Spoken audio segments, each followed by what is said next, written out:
చర్చలు ఎందుకు నిర్ణయించాలి? ఏం నిర్ణయించడం కోసం చర్చలు చేయాలి? ఇద్దరు వ్యక్తుల మధ్య కానీ, రెండు గ్రూపుల మధ్య కానీ చర్చలు జరిగినప్పుడు దాని యొక్క ముఖ్య ఉద్దేశము సత్యాన్ని నిర్ణయించడమై ఉండాలి. అలా కాకుండా ఇద్దరు వ్యక్తుల్లో ఎవరో ఒకరు సత్యానికి సంబంధం లేకుండా నేను గెలవాలి, ఇద్దరు వ్యక్తుల్లో ఒకరైనా అట్లా అనుకున్నా, ఇద్దరు అనుకున్నా నేను గెలవాలి నేను చేసే చర్చ పెద్దది. ఇక అలా కాకుండా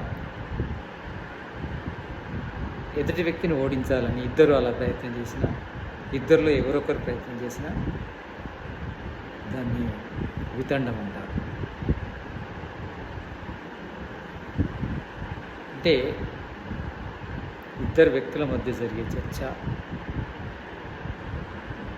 ఇద్దరు కూడా సత్యమే గెలవాలని, సత్యాన్నే నిర్ణయించాలని చేస్తే దాన్ని వాదం అంటారు.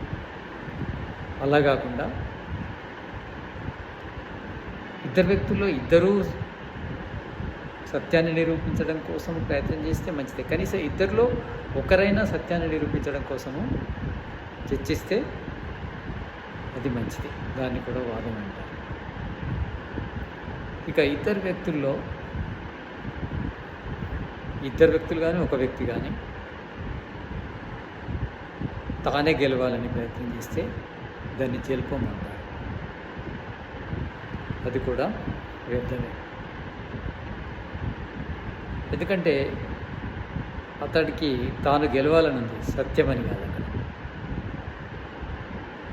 సత్యంతో సంబంధం లేకుండా తానే గెలవాలని అనుకుంటే దాన్ని జల్పం అంటారు.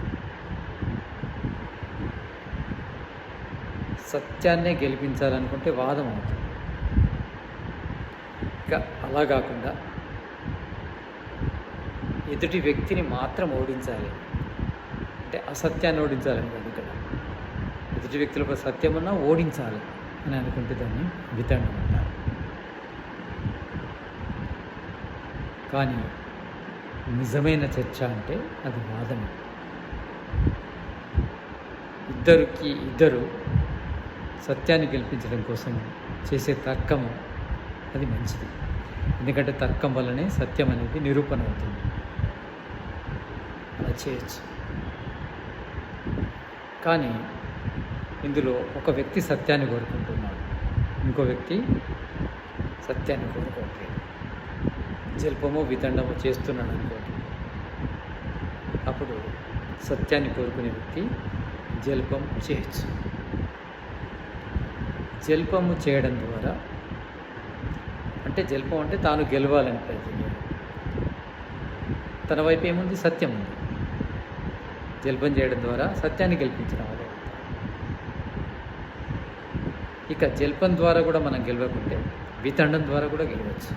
ఎలా అంటే ఎదుటి వ్యక్తి దగ్గర అబద్ధం ఉంది, మన దగ్గర సత్యం ఉంది.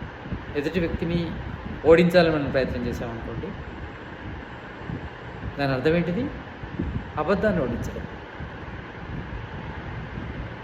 ఇటు తిరిగి మనము అబద్ధాన్ని ఓడించాలి, సత్యాన్ని గెలిపించాలి. అలాంటి చర్చలు చేయాలి.